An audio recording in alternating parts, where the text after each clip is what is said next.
Hey guys, I want to show you the portfolio today, give you an update on what I've been doing in this account and some really interesting moves that have been happening. So I'm going to go ahead and jump right into it. So in the portfolio, we got 1.4 million net worth. And I want to show you some of the holdings and exactly why I'm repositioning this whole portfolio to reach the journey for financial independence. And so let's start out with the portfolio allocation. Right now in the portfolio, I've got it at a broad market, 58%, international 7, growth funds at 16, technology and AI at 10, and then we've got individual positions, some cash. So this is a big change from where I was at before. Before I was about 70% large cap growth, and I've pulled back from that recently. I'm repositioning everything. I'm doing two things. One, I'm bringing all of the funds out of I'm bringing them out of M1 and Robinhood, and I'm bringing them all in one place in Fidelity so I can manage them in one-stop shop. And then I'm repositioning a lot into the broader market for diversification. And I don't want to be so heavy on large cap growth because of where I'm at right now in the financial independence road.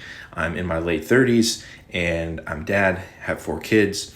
And so now this is how I'm building out the portfolio moving forward in this second phase of accumulation. Today, I've been talking about the brokerage a lot. If you're new to the channel, welcome. Glad to have you on here. I've been talking about the brokerage account as being a key part of the financial independence journey because a lot of my accounts are already set and forget. Most of the retirement accounts are moving and I don't really have to do a lot of maintenance on them because they've already been built up. But the brokerage account, it needs attention. So every other day, I'm buying in the brokerage account to build up those funds to hit the early retirement leg. So over the next 10 years is what I'm hoping for, maybe quicker than that in 5 years, depending on how things go.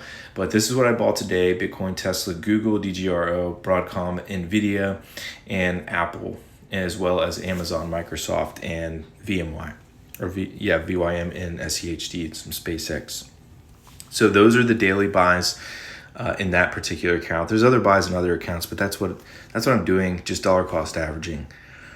So let me take a look here, switching gears on positions in these accounts. I want to show you exactly how they're positioned and how I set them up. So I'm pretty heavy on the mutual fund side of things and index funds as well as ETFs, and then the satellite positions are individual stocks.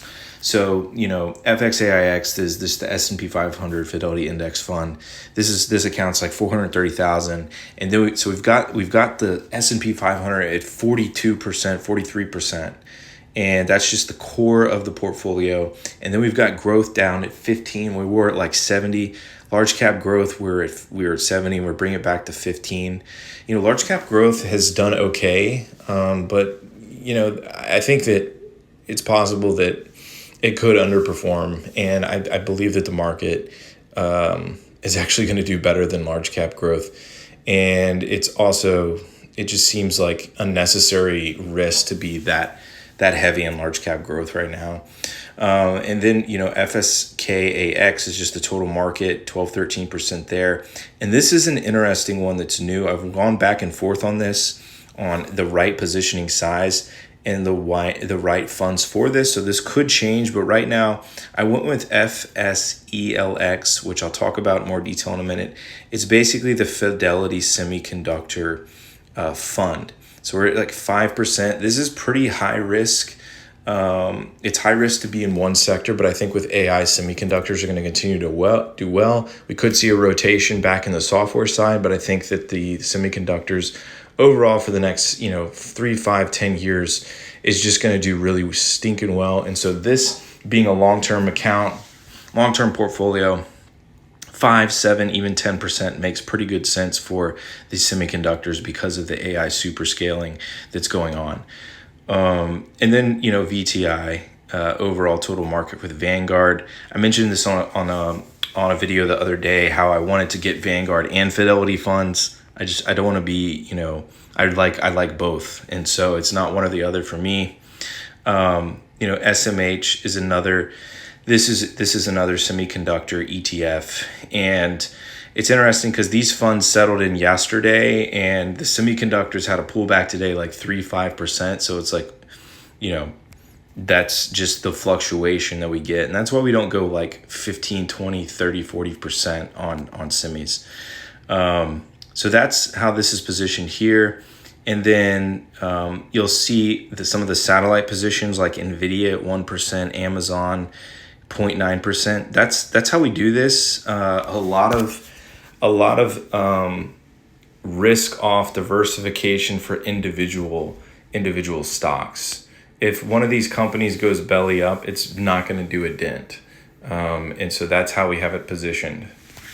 A lot of overlap, a lot of diversification. And this portfolio is not going to, greatly outperform the market because it's heavily positioned just in the market. And I'm totally okay with that. I have no problem with that whatsoever. And reason being, is because it's already to the point where the retirement accounts where I'm not worried about them. I'm not trying to, be hyper growth, extreme growth. I just want to have some growth, but the broader market. So Meta, Google, a little bit of Bitcoin, a little bit of Palantir. And so that's what we're doing. I even added a couple of shares of SpaceX recently. At the IPO. This is another account, similar type setup here, not a lot different.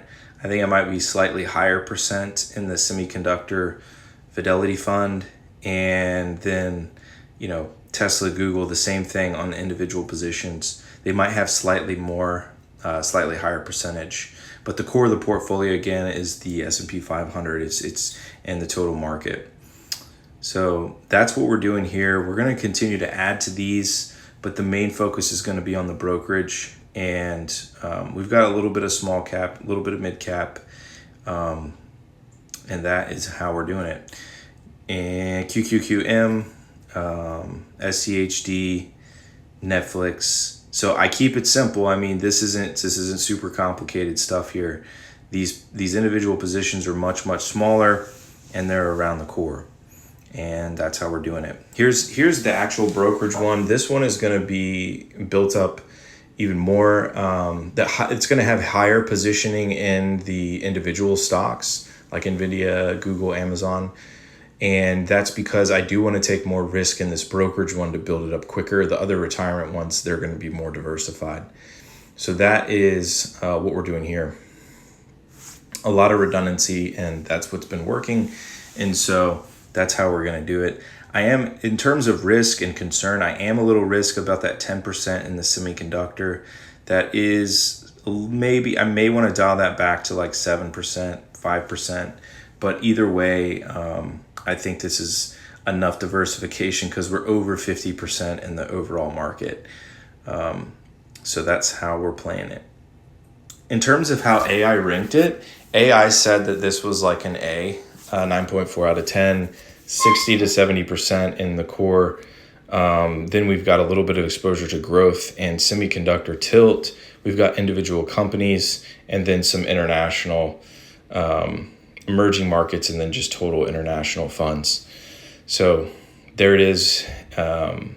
We own the whole market, large cap, small cap, mid cap. Not a ton of small cap and mid cap, a little bit of emerging markets, but definitely the tilt towards semiconductors. Some dividend growth ETFs there we're going to be adding. I'm going to pull in precious metals and commodities from another account and some Bitcoin. I did mention that this is a new fund, and I went for a new fund like this. I normally don't, put $20,000, $30,000 in a new fund right off the bat. I usually dollar cost average into it. And so this one is the Fidelity Select Semiconductor Fund. And I went ahead and put like $30,000 into it yesterday. And, the last year, obviously, semiconductors have a huge run. And I think long term, this will do pretty well.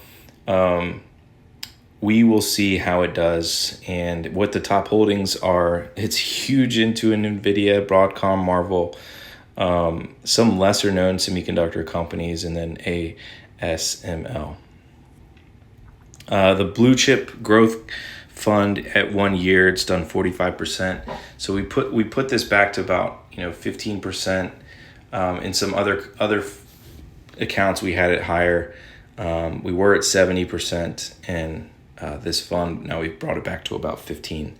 So that is what we're doing, and this one has the top holdings: NVIDIA, Apple, Google, Amazon, Microsoft, Broadcom, Meta, Lilly, SpaceX, and Marvel. It's actually a really great fund. I kind of actually like this one better than the semiconductor fund, but this one is getting about 15% instead of 70%. So anyways, folks, just wanted to share those moves in the portfolio today as we track the journey. The next milestone, we got to get to 1.5 million. We're trying to get up to 100,000 in the brokerage.